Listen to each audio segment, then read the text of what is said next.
Hey there, my name is Ken. I'm the race director for the SRT Run, which is a race that we have in September. It takes place on the Shawangunk Ridge Trail, September 9th and 10th. More info at www.srtrun.com. Happy Father's Day. I'm looking forward to having dinner with my wife this evening, but for right now I'm having a great Father's Day out on the Shawangunk Ridge Trail. Let me show you where I am. I'm on Murray's Hill. It's a little bit windy out here, and hopefully this comes through on the camera. That's Castle Point. The trail goes up there on a scramble. There is one of the beautiful sky lakes in the Shawangunks, Lake Awosting. Out in the distance, you've got the the Catskill Mountains. It's just a glorious, beautiful, breezy day.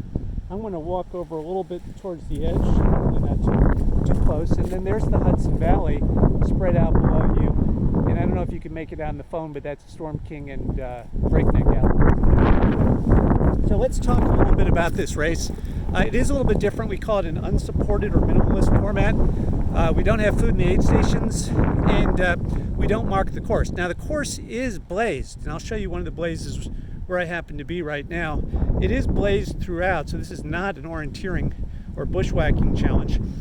And we give people an app. It's a free app, and you can download a free map. There's a lilac colored painted blaze on the rocks here. So with the app, nobody is going to get lost. You can push a button and see exactly where you are on the trail. But the fact is, when you're running in a race or moving fast, or you're tired, it's easy to make mistakes. It's easy to miss a turn. And so this race has a little bit of that extra mental challenge, if you will.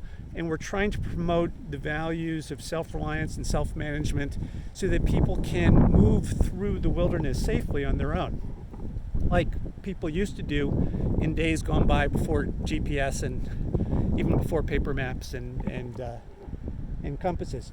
There's also some practical reasons for not marking the course.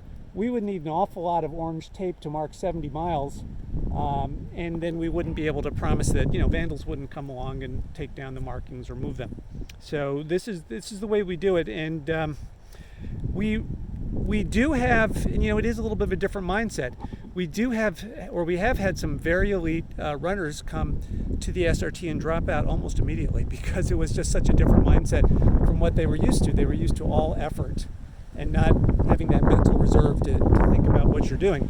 We've had plenty of ordinary runners come through and do great.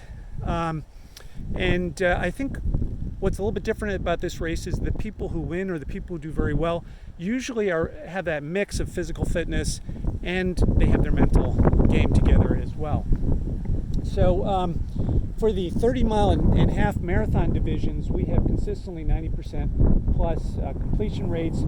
We did have an 80-year-old woman by the name of Patty Lee Parmalee come through and run the half marathon. We had a woman, Sumitra, do the 30-miler barefoot. So you can come out here too. You can do the SRT. You can have a great time. The 70-miler is a difficult event, but we've had a lot of people do very, very well in that event. So listen, happy Father's Day. More information on the race at www.srtrun.com, and I invite you and welcome you and hope you can join us in September.